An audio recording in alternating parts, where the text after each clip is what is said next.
E ngā iwi e ngā mana e ngā waka āhuatanga maa, tēnā koutou. E ngā mate uua, e ngā mate maa noa nei, uri noa i te motu, tēnā o ki koutou. Nau mai rā ki te kupu o te uru, ko ia nei, ko te kite pūrongo o te wiki. Ko Alana te Piki Broughton tēnei, he mi i kautuana, kia koutou katoa, tēnā rā koutou i te iwi whānui. Tuatai ake ka tīmata ki tēnei pūrongo, anā ki te piupiunga o ngā piupiu, ki te titi ake i te tīpare, anā kai te aro tātou, kia Ngā Purapura o te Taihauāuru.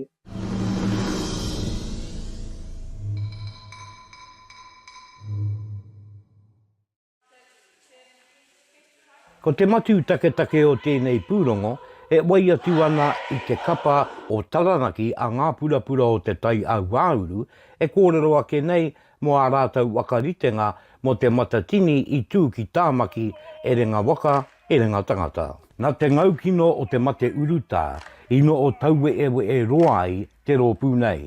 Nā runga i tērā, i ua te kōkiri tika i ngā poi, te piupiu tika i ngā piupiu, me te āpai ake i ngā taiaa. E tino, nā te ngākau i kaka me tō rātou nei aro ki Ngā Purapura wetu o te rangi, ai arataki i a rātou, ko ia i tutuki aere. Ko i roi kore tonu tērā i ngau, i ore nui, i roto i ngā tau. Ko ia tonu tērā i tō ia, i kume, i ngā āhuatanga katoa o te ao. Ki mau tonu ki tōna tātua, nō reira ko tā tātou, e oki anō, ki ngā mātāpono, ai kai kawe, ai kai pupuru, i ngā āhuatanga o ngā whakangau, o ngā wānanga, o ngā no o marae anō. Nā puku mai, nā wera. Nā wai ia, ka ika anō tea i ki roto i te rōpū nei. Ko ia ka kānapanapa mai a Ngā Purapura o te Taihauāuru, i te tonu ki te kānapatanga mai o Ngā Purapura wetu o te rangi. I uaua, tā te mea, ko harua tātou e no o i raro tonu i tēnei āhuatanga o te mo'oa. Nō reira, te ihi ake anō i tērā o ngā kaupapa, nei o ngā mātāpono, kia kā anō ko ngā i ki runga i ngā pākainga, ki runga tonu, i roto tonu i te tangata. I uaua, nā tērā o ngā āhuatanga ui ngoi kore. Engari, koe a te tākia tātou, kua tāi mai, te motu, ki runga tonu i tōna anō kaupapa, ki te waka ia, i rā kaupapa. A koa ngā piki me ngā eke, i tau atu a Ngā Purapura o te Taihauāuru ki roto o Tāmaki. I tūria rā ko te tū, i kawea ko na mauri, ko na kaupapa, ko ana kōrero. I mua tonu i te aro o te Matatini o te ao. E te rau e te rau ko ta i mai rā koutou e ngā pōkai ta i manu ki runga tonu i te kāu i maunga. Ko Taranaki, ko pārai karetu, ta tū atu ki arua pe u tēnei, e mihi ana kia koutou nau mai, aere mai, o ki mai rā e tātou. Kei te tangi, kei te pūoro, kei te pāo. Ngā poi, o roto ana mai o Taranaki maunga, ua pe u maunga, tau tū anō kia pārai karetu maunga. Me te karanga atu ki te Matatini o te ao, nau mai, ara mai.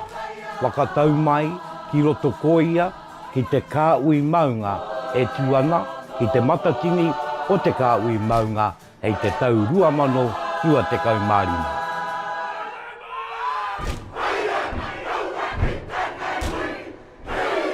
Alana Broughton, te reo Te Uru.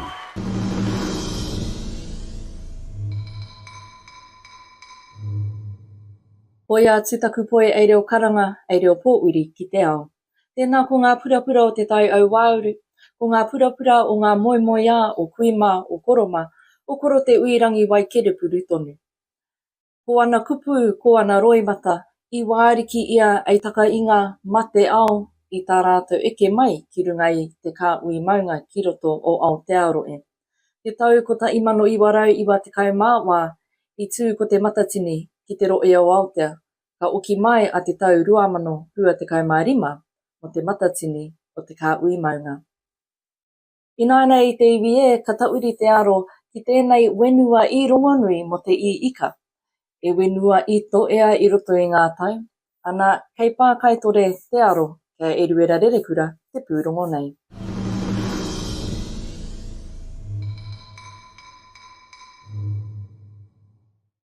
E wakanui ana tō tātou wanganuitanga, ko pākaitore te kaupapa. Ko te wakatō i te kākano ki te o ngā tamariki, rangatai, te āngaitanga matua. Wonderful. It's wonderful because ki tuku te tiro nei koe tai mai te wā, mō nā rangatai e tuana i runga te kaupapa pākaitori, mā rātou i kaue mai nā wawatu o tātou tūpuna o pākaitori. So, you know, koe tai mai te wā, mō nā rangatai, mō nā rangatira pōpō, hei āwhina hei tautoko tēnei kaupapa. O pākaitori me ki nā kaupapa katoa o tātou tūpuna te tino rangatinatanga, mana mo te haki rānei. I'm always uplifted to see so many mokopuna here, and I think it's really important for us as an iwi to ensure that the stories of our past are told to our young people so they know, because when we were young, those stories were hidden from us. So, yeah, I'm always uplifted to see so many of the young people here.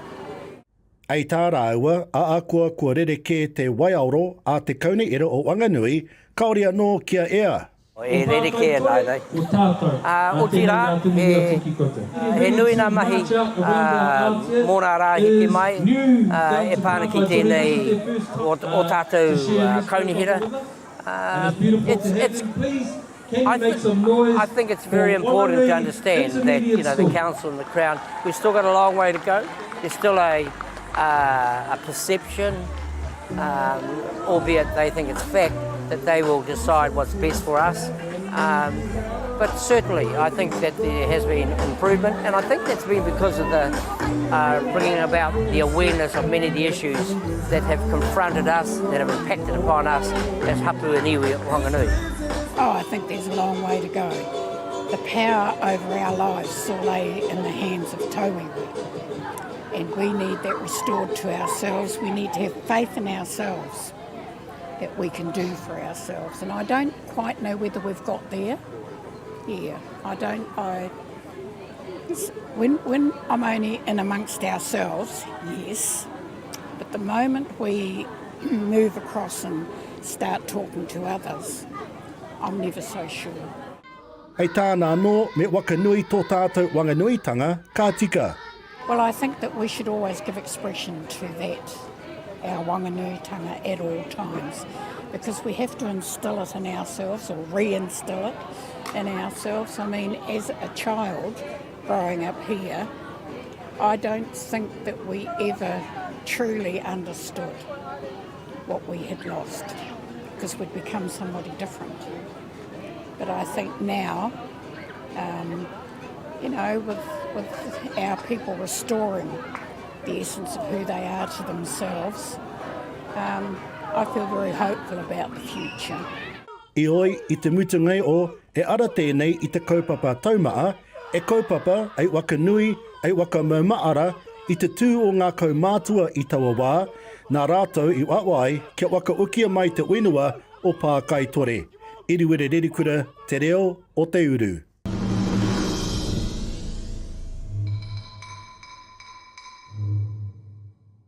E kaikai o tātou wai, e puna kōrero tonu. Ko ngā kōrero e unana, rupu ia, ranga aua. Ko ngā kōrero e pupuru nei koe, tukuna, kōrero ia. Ka whakarongo ake ki te waine kia tāre ana tūria, ka rongo oki i te whawhai i whawhaitia e rātou mā, kia oki wenua mai a pākaitore. Anā tēnā te i wawata o pā eke mā kututuki ko te kite atu i te unga ririki i ngā mokopuna, e taka i ana i o rātou anō wenua. Tēnei te take i ua ke imua i tō rātou wā, nō reira ko te whakaaro ia ki te pai ke tua. Ko te wānanga kōrero i ua ake i te pai o tēnei tau, ana e aro ana ki te tino rangatiratanga, tēnā e whai nei e te iwi Māori, whānui, tēnā uki e whai nei e ngā iwi o Wanganui. Nō reira tēnei rangi o pākaitore, āna e rangi wakanui i te wanganuitanga, engari oki e rangi wakawānanga i ngā uri. I tēnei wā ka oki atu te aro, ki te ao kapa aka, Ki te tūata nerore ki te waiata ai nere ia. I tēnei wā, kei a Aotearoa nui, te aro, kei a Pāparauru, te pūrongo nei.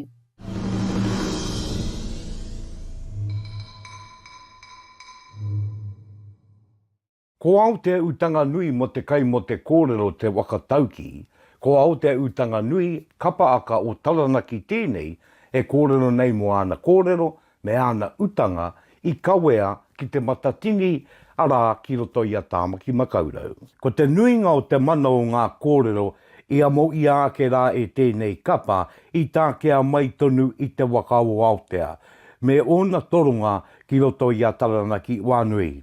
Ko ia rā tēnei ko te uiu poi, ko ia rā tēnei ko ngā taonga tukui o i kawea atu rā ki Tāmaki ere ngā waka, ere ngā tangata. I think that the stories that we're taking and the kaupapa and kōrero that we're taking to the stage today are kaupapa that have affected us over the last couple of years, you know, since the last Matatini. And that is... you know, we're taking, because it's been many years since Aotearoa nui has been on the national stage, basically our whakaheke is making the statement that, you know, we're back and who we are.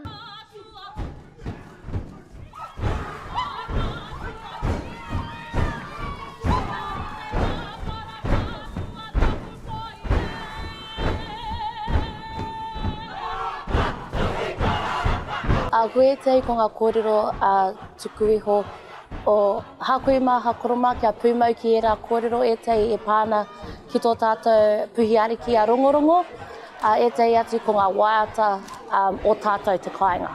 E kore o ki te kapa e tū i te kai akakotahi. I rere atu rā ngā manu o te uta me ngā manu o te tai, i oki atu rā ki tō rātau puna, kia Aotearoa nui.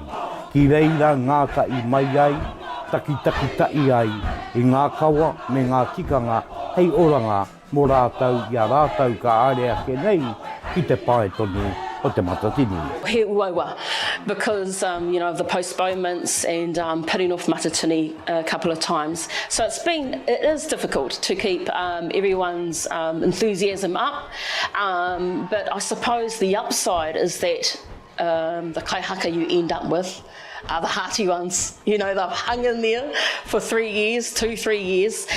So you know that, you know, the bunch that we're taking on stage today, they're just, you know, hearty as, really want to be there, really want to represent their iwi hapu whānui. Kei te a mai I tēnei wā, engari kei te kapa te ngā kaunātu mea kei te tū. O ko tata te wā kia tū tātou, rua haora pia. Performing was, you know, it was like a big surprise, and you're looking at the audience, you know, it was magnificent then, you know, for the first time ever, if you're getting on stage. And I suppose it's the same as the young ones today, you know, first time on stage, and they've done, you know, kapa haka, and I think it's a shock really when you get on stage for the first time.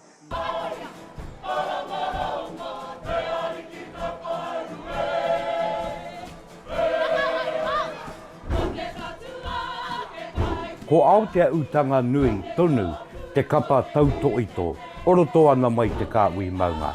Ara, a Taranaki wanganui te tatua nora ki ngā tiapa. E ki te ake ana ko ngā pukenga me ngā pūmanawa i wāngai a mā ngātia ki tēnei unga e o rātou nei kāika, e o rātou nei tupuna, i a rātou e tuana i te pae tonu ake o te Matatini. Kei te whakarite tonu ana mātai o te kāhui maunga. Ka tai mai, tuatahi ko te Māori ki Wainganui i a tātou. O tia ko ngā whakarite kei whea tū ai tēnei o tō tātou nei kaupapa, kia mana ki tika te motu. Kei te kōkiri tonu ngā poe o Aotearoa nui. E kōkiri ake ana rā ki te ao, e mihi ake ana oki ki te Matatini i tēnei wā, Māori ora, Māori tūkirunga. Alana Broughton, Te Uru.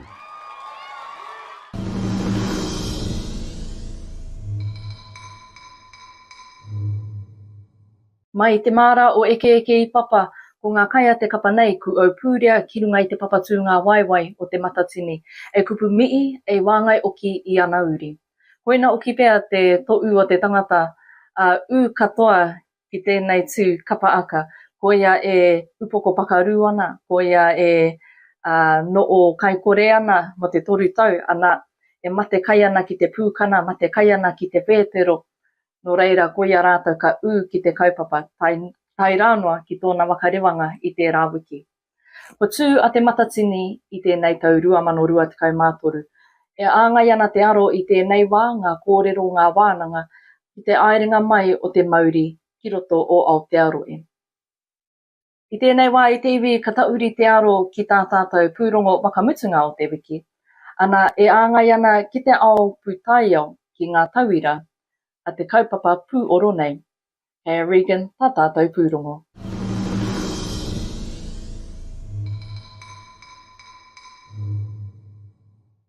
E whakamānawa ana pūhoro I te angi tūtanga o ngā ihu puta Māori, kua tutuki pai I te kaupapa. He kaupapa e whai wāhi ai te ao Māori ki te ao o STEM. Ka mutu, whitu te kaumātoru ngā ihu hupe, ko tā kempreweti, he mā rake ana te kite, he manahua ana te kaupapa. This is the most internships we've ever had. We have been doing internships for the last 5 years. So to mark today the successful completion of 73 summer internships is a considerable achievement for us here at Pūhoro. Kia hau nei he miharo tēnei kaupapa ki te whakauru I ngā rangatahi Māori ki roto I te ao o te pūtaiao. Kauanoa ko ngā rangatahi kōrero Māori, ngā rangatahi o te marae, engari ko rātou hoki e no whāne ki te taone, kāre anō kia tino hono ki tō rātou Māoritanga. Kua toru tau a Mali Rūpene e ruku reto ana ki tēnei kaupapa. Hei tāna na te whakapau ngoi a ngā kaiako, kua titikaha tana ngā kau ki te kaupapa. Nui rawa te tautoko o enei kaimahi o mātou kaiarahi, kai reira ki te tautoko ki te hāpai, I a mātou ngā rangatahi ahakoa ngā uaua, ina he auatanga ki te kāinga, ki te hāpori, ki te mahi, kai reira rātou ki te tautoko I a mātou. There's been an increase in them wanting to further explore those STEM industry options as a career, and also they've been able to create vital relationships in STEM industry which haven't existed before. He kaupapa kua tō ia hoki rā e Alex Hickman ki tōna tuākiritanga. I think it was a big step in my Māori journey because I was raised Pākehā in a very Pākehā environment as well, and we didn't really talk about our whakapapa. But in university, where it's kind of a time for you to discover yourself, I was like, oh, I whakapapa Māori, I have this history with me, and I want to be able to learn more about it. And Pūhoro is a great place to be able to learn about yourself. Tikanga while also maintaining your kind of passion for science. Ko te mātau I te ōroko tīmatanga o te āwheto tētahi o ngā aronga matua ma Alex. He hīkoitanga kua whai wāhi ai ia ki ngā ao e rua. It was really cool to work on a project that has its roots in Te Ao Māori, but also working on it in the Pākehā science world. Ko tā rūpene hakua kua hānea tana noho, I reira hoki e te hiwero. Ko tētahi o ngā raru mōku ake nei, ko te taka o toku kai ngāka mo te pūtaiao. Nā te mea he tangata kaimahi toia hau. Nō reira, he waua kia hau te whakaaro a hea taku tūnga ki roto I tēnei rōpū. E whakahaerehia ana te kaupapa nei ki ngā tōpito e rima puta noa te motu. Me te wawata ia ka pūrangi aho te kite I te rea o te kaupapa a ngā tau e pihi ake. Regan Paranihi, te reo o Te Uru.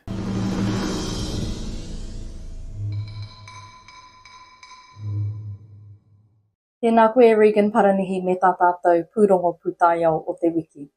Tēnei mai pūtaiao no tua uki uki. Kei ngā terenga o ngā waka, kei te whainga o matariki, kei ngā māra, kei ngā waiata, kei ngā kōrero, kei ngā kite o te wānanga. Nō reira, ko ēnei tauira I tuia e pūoro, e āta rangaau, e āta tātari te kākano e ai ki te tirohanga o te karu pūtaiao. I aia e mai ana I awa mai, ka uki anō ki ōna nō paiaka ki te whakapapa o te tangata. E te iwi e koia nei ko ngā pūrongo katoa o te wiki, e mii ana ki ngā reo irirangi Māori, ki a te korimako o Taranaki, ki te reo irirangi o Whanganui ara ki Awa FM, ki te reo irirangi o Rangitāne Oki. Tēnei pāpā o tanga e mea tautoko e te māngai pāo. Ko ia nei ko te reo o Te Uru, ko Alana te Piki Broughton, Te Kupu o Te Uru.